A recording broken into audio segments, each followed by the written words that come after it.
Alright, what's going on, guys? Wanted to take a few minutes. Hopefully, this is going to be short, but I just want to kind of recap and do a quick review of my Singapore trip and the species that I caught over there. So, number one, I had a really good time in Singapore.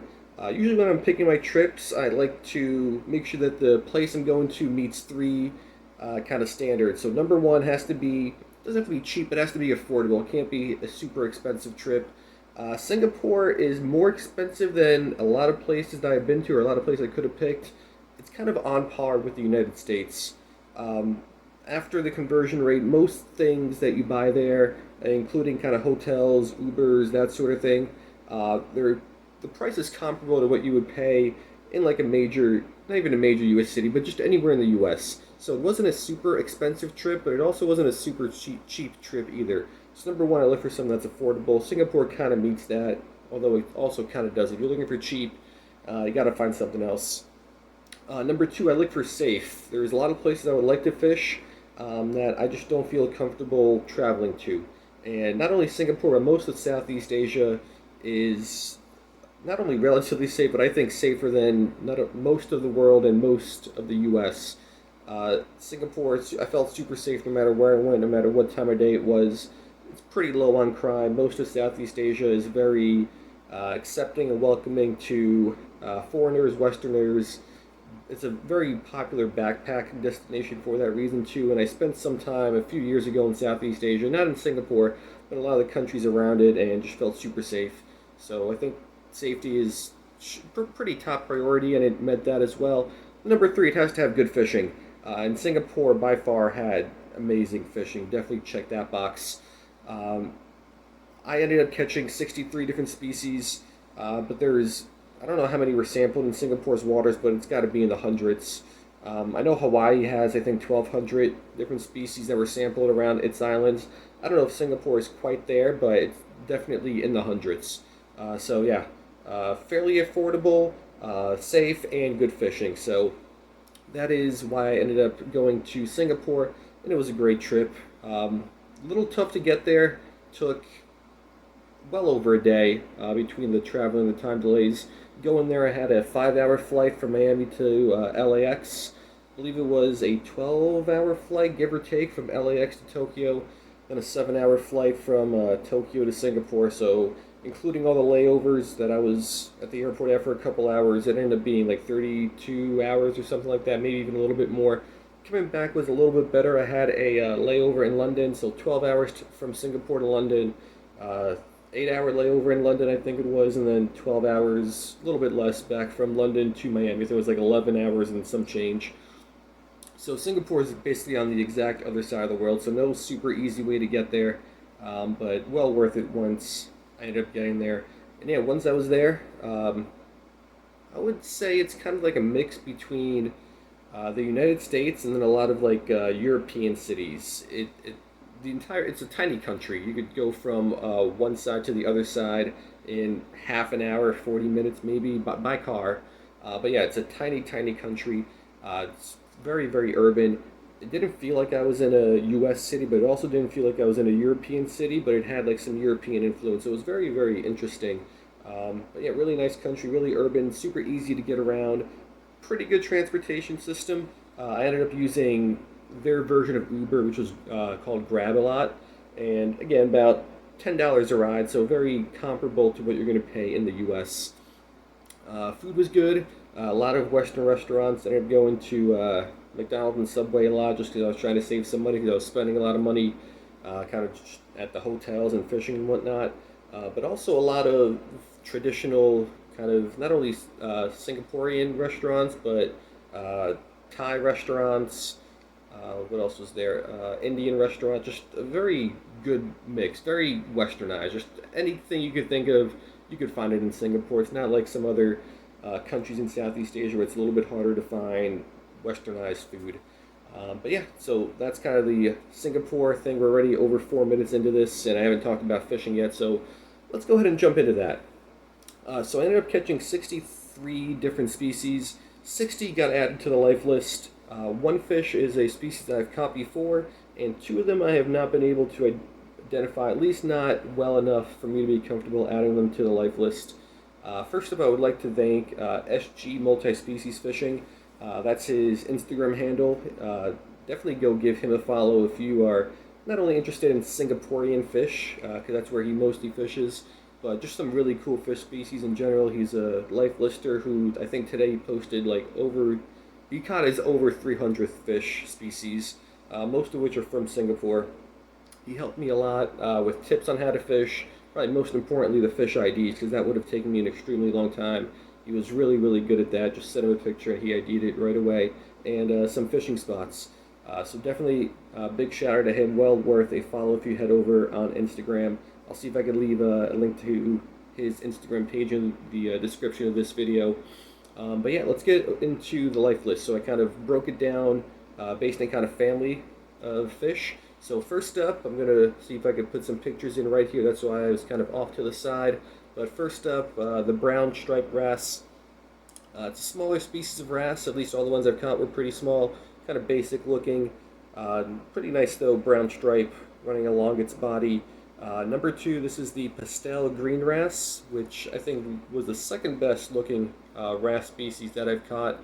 Only, I think, did I catch two or three of these? Not a lot. This was a little bit of a harder find. All the ones I've caught were on the southern islands. Then the diamond wrasse. Caught so many of these no matter where I fished. This is kind of like the slippery D of Singapore. Down here in South Florida, the slippery D wrasse is super, super common, super, super aggressive everywhere. The diamond wrasse is the slippery D of Singapore. They're just everywhere, all over your bait, no matter how you're fishing, where you're fishing. So caught plenty of these, but they do look actually pretty nice. I do like the colors of these guys. Now this was the most beautiful wrasse that I've caught there, the silty wrasse. Only got two of these in only one very specific spot on the southern islands. But yeah, really, really nice coloration on these guys. Then there's a couple other wrasse species. They're in the wrasse family, but they're not in the same genus as the other ones. So this is the anchor tuskfish. Super common on the southern islands. Somewhat, I don't know if they're, I wouldn't say, no, they're not really common in mainland Singapore, at least not in my experience. But yeah, on the southern islands there were a bunch of these. Seagrass tuskfish. Another okay, cool looking fish, nothing special about it. Now let's get into the ponyfish. These are, I think, super similar to mojaras. I don't know how closely related they are to mojaras, but they got a very similar mouth, somewhat similar body shape. This is the whipfin ponyfish. This is the gold striped ponyfish. Looks a little bit nicer, I think. And then the striped ponyfish. So 3 ponyfish species I got over in Singapore. This is the only mohara that I caught, the common mohara. So moharas, a bunch of them here in the U.S., several of them in Singapore. I ended up catching this one. This is, I don't know how closely related glassfish are to moharas, but this is I caught two different, well, I think I caught 2 different species. This is the only one I was actually able to get an ID on, and that's thanks to SG Multi-Species Fishing, the Cops glassfish. You know what, I might as well show you the other one right now. This is another glassfish. I don't know the species. SG Multi-Species Fishing gave me a guess, but he wasn't sure, and I don't like being unsure of a species I add to my life list. So this is just kind of like a wasted catch. It's a different fish species, I think, but not on the life list. Then groupers. I didn't catch too many of them. This is the chocolate hind. Caught 2 of these, I think, but I believe those are the only groupers I caught. Blue line hind were supposed to be pretty common, but I just never ran into any of those. Oh no, actually I did catch another grouper. The orange spotted grouper, but that's a species, that's the one species that I was able to identify that was not added to the life list because I caught him before. I caught one of these guys in Qatar when I was fishing there a couple years ago. So, cool catch. Caught 2 of these guys, but not a new addition to the life list. Next up, so these are going to be the whiptails. I caught 2 different species of whiptails. First up, the butterfly whiptail, which again, super, super common in a lot of different areas that I fished. I got pretty annoyed with these guys pretty quick. Then the somewhat less common white-shouldered whiptail. Ended up catching a lot of these, but only on the southern islands, on I don't actually did I catch? I might have caught one on mainland Singapore, but again, not super common, not as common as the whipfin. No, what was it called? Butterfly tail ponyfish. Butterfly whiptail. That's what it was. The last fish, butterfly whiptail. The white-shouldered whiptail, not as common, but still got a good amount of those guys. Um, Next up, let's talk about the emperors. So this is the pink ear emperor, super, super, super common. I'm not sure what I caught more of. I guess I should probably go back and check, but either these guys or the diamond wrasse were by far the two most common species I caught over my almost 2 weeks in Singapore. These guys were just absolutely everywhere. Some less common ones, thumbprint emperor. Only ended up catching one of these, which was pretty cool. The ornate emperor. I've been told this one's a little bit rare. It looks a lot like the pink ear emperor. This guy just has some lines across the body. Spangled emperor. Also was told this one's a little bit rare. Also looks a lot like the pink ear emperor, just has some spangling on it. What is this thing? The octree striped cardinal fish. Might be completely mispronouncing that, but the cardinal fish I think are a really cool family of fish. We got I think two of them here in South Florida, even though I've never caught any of them. But there's a lot of different ones over in Singapore, and they look really cool. So yeah, this is the octree striped cardinal fish, or however you want to pronounce that. Not really sure. Truncate cardinal fish. Only got one of these guys. These guys have some nasty teeth on them. They are by far the most, I would say, predatory cardinal fish I caught. A lot of the other ones seem rather tame. This one has a good set of teeth on him. The black cardinal fish, caught a couple of these guys. A little bit bigger than some of the other ones I caught, but yeah, pretty boring cardinal fish. Humpback cardinal fish, caught two of these I think, both on the southern islands. Pretty cool fish, nothing special about it. The arbiculate cardinal fish I think. Now this one looks pretty nice. I think this one is, out of the ones we've seen so far, more of an aquarium fish. Reminds me a lot of like the South American angelfish, which I think are pretty common in the aquarium trade, but that's what this guy is. The rib bar cardinal fish, caught these in two spots. Also, I think they look really nice, and they're one of these smaller cardinal fish species. And then the candy striped cardinal fish, the most common cardinal fish that I've caught, I'm pretty sure. Whenever I was either night fishing or kind of targeting cardinal fish, these guys showed up way more often than any other species. Moving on to the snappers, caught a couple different snappers. This is the Russell snapper, just kind of got it blacked out on it, nothing really special about it. Also got the Spanish flag snapper, which does look a little bit better, got some nice lines running across the body. Now let's move on to the breams. I know that's kind of what some people call the sunfish in the U.S., but these are completely unrelated. So first up, notchfin threadfin bream. Looks pretty cool, especially in person. They kind of shine and sparkle a little bit better than some other fish species. Monogram monocle bream. Kind of a little bit of a tongue twister. Ended up catching not too many. I think two of these guys over my stay in Singapore. The saw-jawed monocle bream. Caught one of these guys, I think, night fishing. Pretty standard, cool-looking fish. Nothing special about it. The ornate threadfin bream, close to the first one I mentioned. All these names sound super, super similar, but this one also kind of sparkles and shines a lot. Looks pretty cool. Caught a couple of these guys. Then the lactis monocle bream also looks pretty cool, very similar to the monogram monocle bream. Again, thank you to SG Multi-Species Fishing, because a lot of these fish look super, super, super similar, and I would have had a really hard time telling these guys apart. Now let's move over to the damselfish. I ended up getting a lot of damselfish, just like South Florida. Any sort of tropical area around the world has a pretty good number of damselfish. So this is the Chinese demoiselle. I think that's how you pronounce it. I ended up only getting two of these, but they look really nice. That tail is really, really bright, really sticks out. Yellow band damselfish. Caught a couple of these guys over on the southern islands. I think it looks a lot like a bumblebee. I'm surprised no one called this like a bumblebee damselfish, but maybe what do I know? Okay, the black damselfish.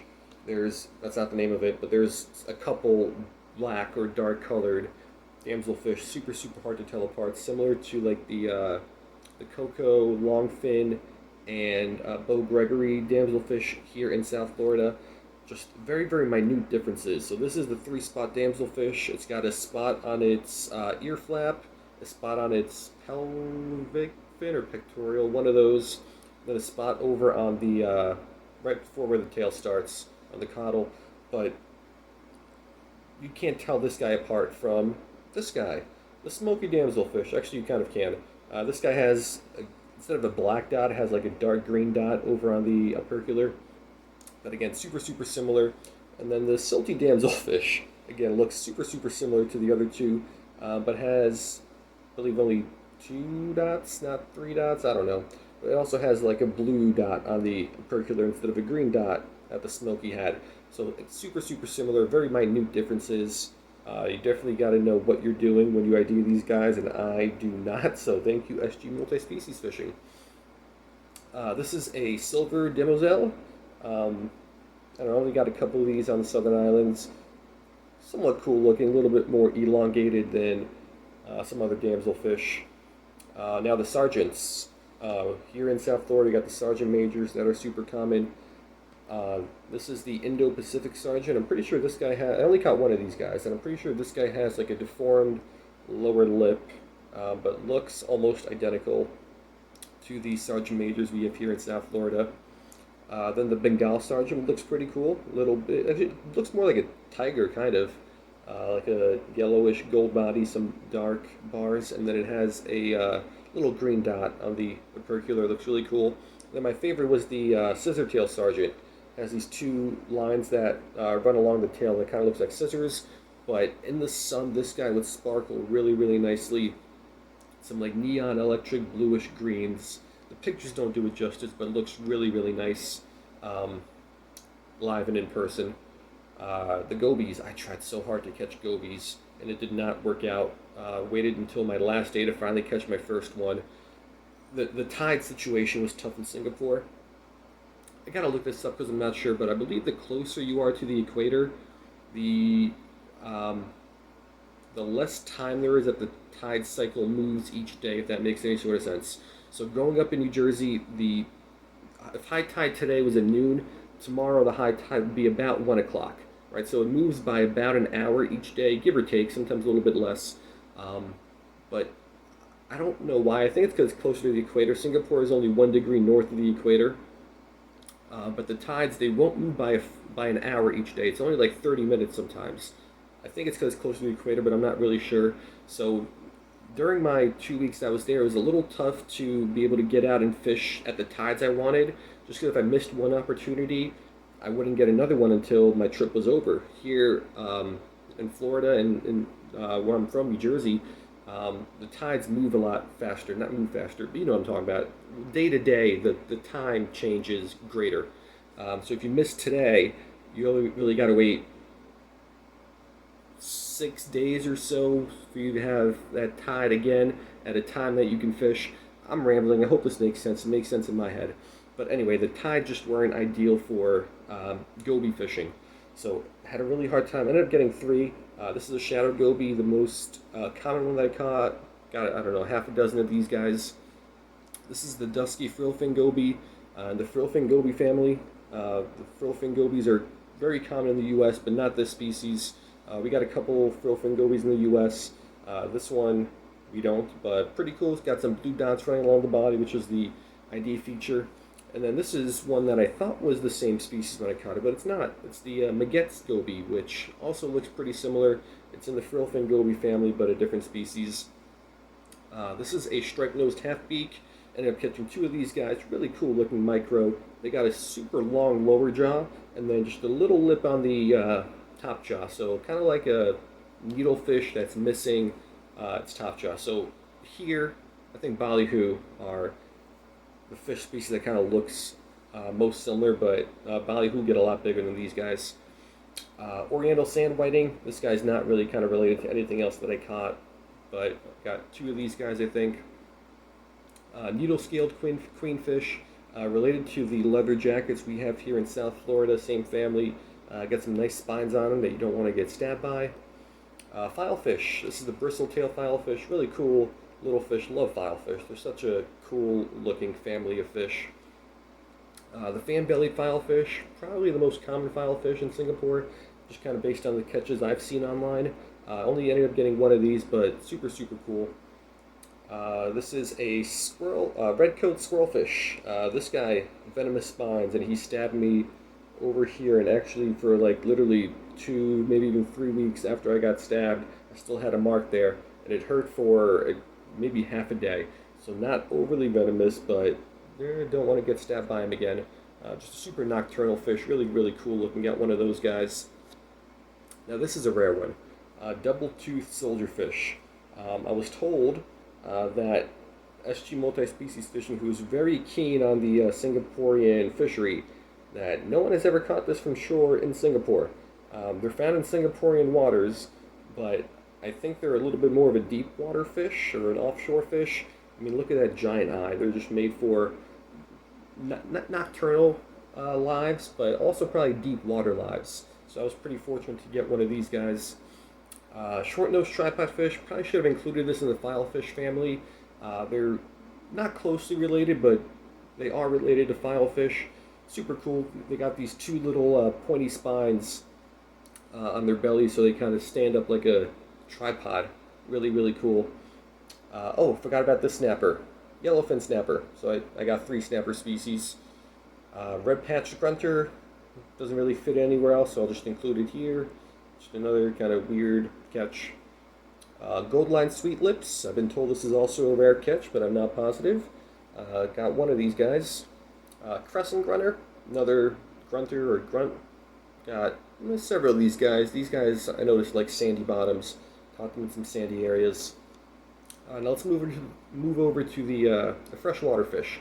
This is a red-tailed rasbora. Super, super common in this one kind of pond that I fished. I know they're common in the aquarium trade. Kind of bland, boring, but that really bright red tail does look somewhat nice. This was actually one of my, I don't know if it's my favorite catch in Singapore, but it's got to be up there. Dwarf tiger barb. So I think there's 5 tiger barb species. Super common in the aquarium trade. Had these as a kid growing up in the aquarium. Saw 2 of them in that same pond I got the rasboras in.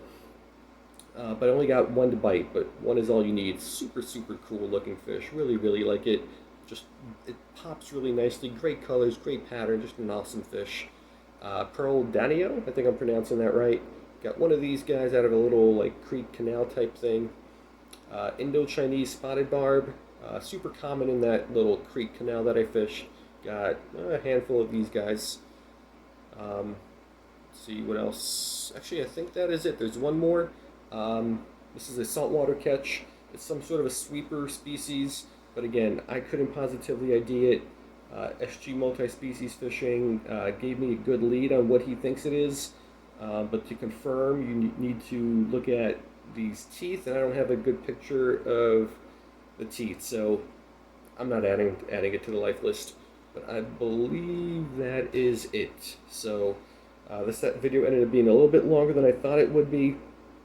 But yeah, I wanted to show off all my cool catches from Singapore. And if you're ever interested in Singapore, let me know. I would love to answer any questions that you have. And I already gave you some details, but yeah, I would like to make a return trip. There's a lot of other places I want to go to probably first before I do that, just to increase my species count. But I need another several weeks there to fish all the spots that I wanted to fish and to catch all the species that I wanted to fish. So there are just so many more species that I know are out there that can be, I think, somewhat commonly caught that I just missed out on. A bunch of gobies I didn't get a chance to catch. Mud skippers, I don't have any mud skippers, even though I saw several of them. But yeah, so many other species in Singapore. Singapore is such a great multi-species spot, if that's what you're into. But yeah, I hope you liked this video, but probably more importantly, I hope you liked the Singapore series. I think it was 13 videos that came out over the last several weeks. If you haven't had a chance to check those out, because I think they are pretty good. But yeah, hope you liked it. See you guys next time.